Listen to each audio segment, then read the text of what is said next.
Good evening. The world is on edge tonight after Iran made good on its promise, launching a revenge attack on the United States following the death of its top military leader. The country firing a series of strikes on 2 military bases in Iraq full of US troops. Ballistic missiles leaving Iran bound for neighbouring Iraq. And in Iraq, the result.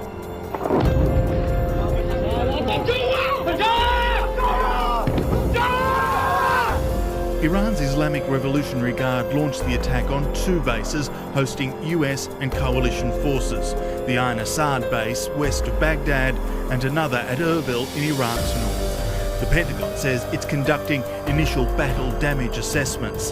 The Ain Assad airbase is the same one President Trump made a surprise visit to on Christmas Day in 2018, his first to a combat zone.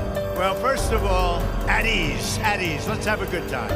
Hours before the attack, this warning from Iran's foreign minister. The United States took an act of war against Iran. It will have to be prepared for the consequences. Arrogance and ignorance, when combined, it's disaster.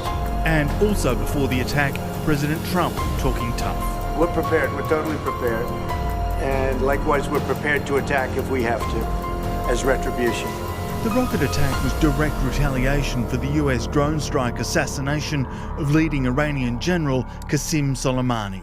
Iran's foreign minister tweeted, Iran took and concluded proportionate measures in self-defence.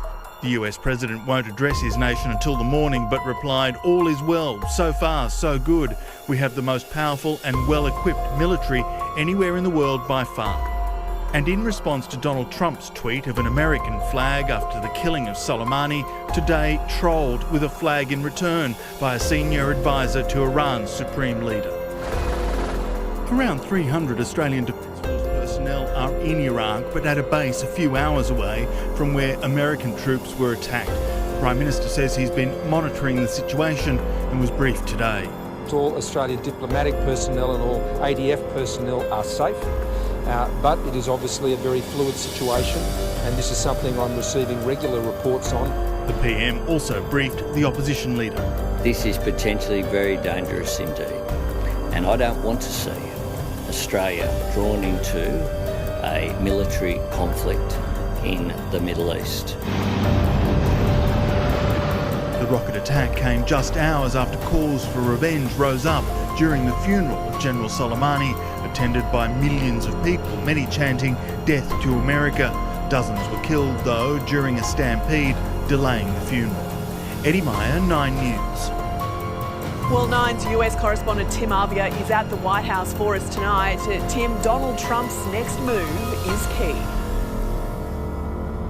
Absolutely, Jane. The stakes have risen dramatically. Iran is promising if America retaliates, then the attacks will keep coming. They're threatening to target locations like Dubai, Israel, and even inside the US itself. It puts Donald Trump in a very difficult position. All week he's talked tough, saying that if Iran does attack, the US will strike back fully and quickly and hit Iran harder than they've ever been hit before. So now he has a choice whether to follow through with that threat or try to de-escalate the situation, but potentially lose face. Jane? The world is watching, Tim, thank you. And it's not only been an eventful but also a tragic day in Iran. A Ukrainian passenger plane crashing in Tehran, killing all 176 people on board. The Boeing 737-800 bound for Kiev came down shortly after takeoff. Local news reporting it suffered technical problems. This unverified video apparently shows the plane on fire, then exploding as it hit the ground.